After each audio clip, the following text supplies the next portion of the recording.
This happened on my 21st birthday just a few years ago, and it's by far the most horrific experience I've ever had.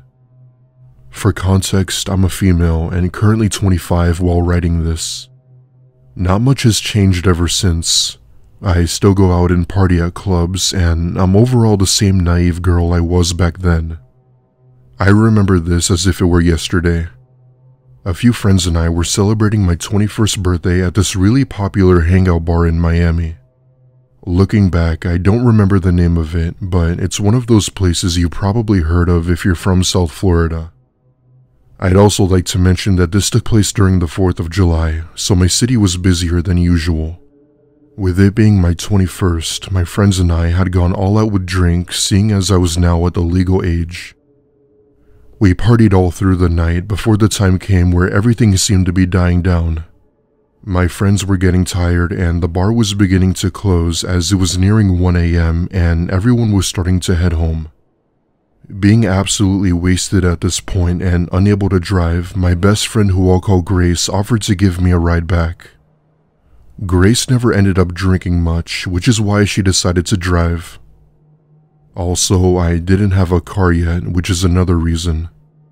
Being the dumb and stupid adult I was, I for whatever reason said no and that I'd just get an Uber. Even though Grace practically insisted I come with her, I still said no as I didn't want to seem bothersome. Anyway, so let's fast forward to around 2 a.m.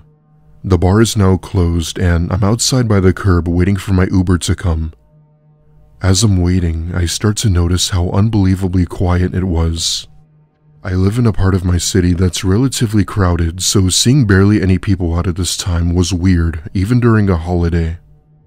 About 5 or so minutes later, my Uber finally comes to where I was then greeted to my driver. He introduced himself as Andy and even offered to help me get in as I was clearly out of it from the alcohol. I tell him no thank you while mumbling my words and get into the back seat of his car. He was tall with a medium build and had seemed just a little older than I was, and while he wasn't a 10 out of 10, he wasn't ugly. He looked like a movie actor. I'm not sure why this stuck with me so much, but it was one of the very distinct features I remember from him. Overall, he seemed to be a really cool person. I remember we spoke for a good 10 minutes or so before closing my eyes and falling asleep in the back of his car. I figured because he seemed like a good guy, he'd let me sleep and would wake me up when we got there, right? At least, that's what my wasted and tired brain said. How wrong I was. So I'd say I fell asleep for a good 15 minutes before I woke up and looked outside the window. It didn't take me long to realize that we were in the complete opposite direction of my area, never mind my house. I then took notice that his phone appeared to be off, so that meant he wasn't using the GPS like all Uber drivers do. As he continued driving, I find the words to say, hey, I think you're going the wrong way. My house is the other direction. He gave no response and is completely oblivious to my statement. At this point, the effects from the alcohol were starting to wear off and I was coming back to reality. We were in an area I could only describe as Hialeah, a place where no girl should be at night.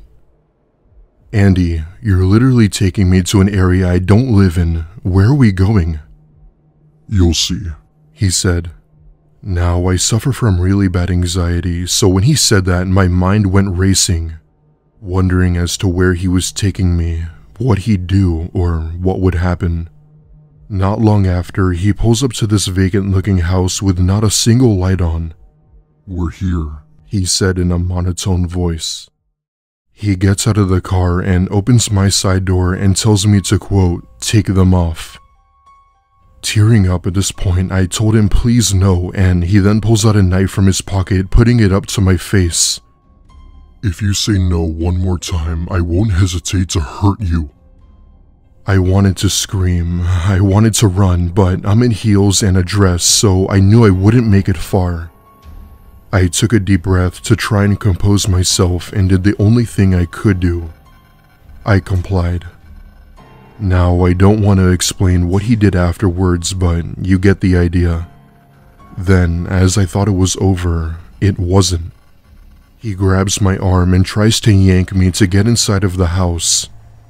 I resisted, but then I remembered about the knife he had and had no choice but to walk with him. All the while, I remember walking strange as even though I was no longer drunk, I was still tipsy, which did contribute to my movement. As we're walking up to the house, I for some reason look back and see a man walking his dog. In this deep, raspy voice, the man walking his dog yells at Andy to let go of me and that he was calling the cops. Andy is immediately shook by this and lets go of me while running back to his car. The man's dog is a Rottweiler and starts barking like crazy, which I knew was a sign that he was there for protection. Andy drives off down the road, disappearing into the night. I remember running to the man, hugging him, telling him thank you, and explained what had happened. Andy never got far, as police had found him parked at a nearby Wendy's and arrested him. The person walking his dog was actually soon to be a father. He had told me that he would never let that happen to anyone and would put himself in danger first before anyone else. Miami is a city where not many people care about the safety of others, so coming across someone like this was rare. Such a true gem. Anyways, I did get my car eventually. She's my pride and joy. I don't know what would have happened if I had gone into that house, and I'm not sure I want to. Either way, I don't take Ubers anymore.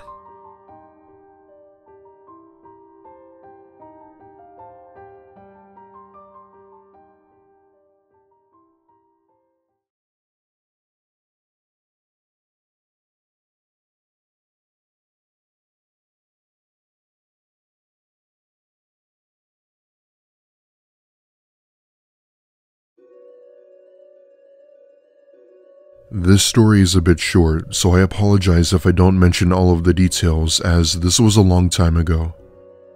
This happened about 2 years ago when I was 19 and was a sophomore in college. It was the middle of May, which meant that finals would be upon me sooner than I thought. It was a night like any other night for me.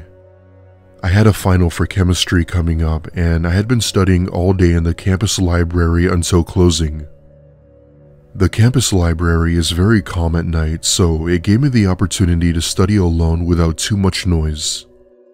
Anyway, it was around 12 a.m. and the library began to close, so I picked up and got ready to head back to my dorm. As I'm getting ready to leave, I look at my phone and see that I have 2 missed calls and a text from my best friend Amy. She wanted to know if I wanted to come to her apartment to watch a movie and smoke, as she apparently felt that I needed a rest from studying so hard. As much as I wanted to go back to my dorm, I didn't want to say no to my friend, and to be honest, I could definitely use a chill night. My friend offered to pay for an Uber as I was low on money, which I gladly accepted.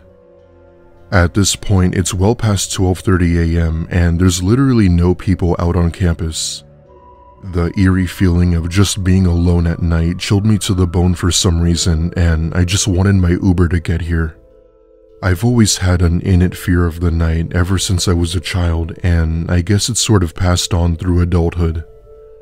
It wasn't until a few minutes later where I see headlights in the distance heading towards my direction, which calmed me down. After a good minute or so, I see this silver car slowly pull up beside me with 2 men inside. Now, Amy had told me where the Uber would be, so while it wasn't the right place, she never told me what the car was. Being the dumb and naive college kid I was, I speak up and ask them if this was my Uber. They both sort of look at each other for a good second before one of them lets out a firm "yeah" and to hop in. Mind you, I hardly ever use Uber, so I wasn't really sure how this worked. At this point, I start to get a weird feeling about it and ask the 2 men in the car who ordered the Uber just to play it safe. There was no response from either of them, which was a clear red flag in my book. As time went on, I felt more uncomfortable than I ever was, as something in my head was telling me not to get in that car.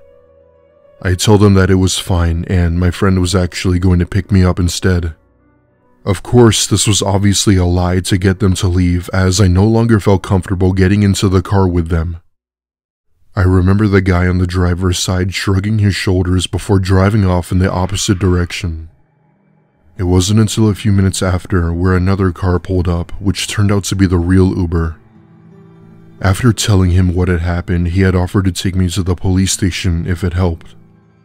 I politely declined and thanked him for the kind gesture, where he then dropped me off at my friend's apartment. I never ended up telling Amy about the whole ordeal, as she had a lot on her plate as well, and I didn't want to add more stress. While I was in her apartment building, my mind raced to scenarios as to what those men in the car were up to. I don't know if they wanted to rob me, kidnap me, or had more harmful intentions. What I do know is that there were definitely no Uber drivers. Needless to say, it was a shocking experience, and it's also the reason why I will never take another Uber again.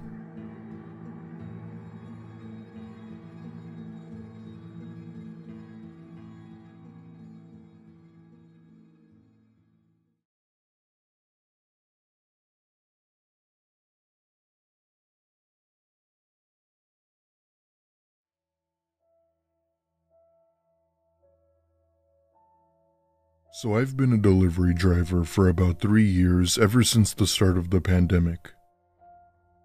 It's a lot more stressful than people think, and I've dealt with several different customers, but this one takes the prize. It was a Thursday, and I had been doing Uber Eats orders for people who just preferred to stay home. Most of the time, I do orders until really late in order to keep the cash flowing.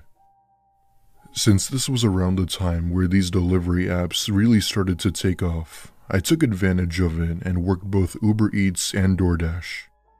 On this particular day, I had been using Uber Eats. Not before long, I had received one order from a house that wasn't too far away, and the order was pretty big, which basically meant an extra tip. I drive to the given restaurant, obtain the order, and drive the 10-minute drive to the given address. On this day, it happened to be raining, and one thing I've always hated was driving in the rain. But I had to make my money somehow. It's about 4 in the afternoon, and as I'm driving, I turn into the road where the house was. Now, in order to get to this house, you'd have to go down this narrow pathway that cuts straight into a wooded area. To say the least, it was pretty much a well-hidden path unless you accidentally stumbled upon it or knew where you were going. I pull onto this dirt road, driving as slowly as I can, and pull up to a small one-storied house. At the front of this house was a man sitting in his rocking chair, listening to the rain. I get out of my car and he gets up to come help me with the food. At first, he genuinely seemed like a pleasant guy. He looked like your typical redneck, but he was respectful and apologized for the confusion of his location. I had said that it wasn't a problem and to have a nice day. Before I was about to get back in my car, he then asks if I wanted to come inside to try some pastries he had made earlier. I politely decline and tell him I had to get back to doing orders. However, he didn't even seem to acknowledge my response and simply insisted that I go inside with him. Once again, I declined, telling him I was sorry and that I'm sure they were good. No matter how many times I said no, he'd always make attempts for me to agree, even going as far as raising my tip. This time, I was visibly annoyed, but still kept my composure while giving him a firm no. I then take out my phone, pretending I was on a phone call with another customer. This thankfully made him stop asking me, causing him to go inside with his food.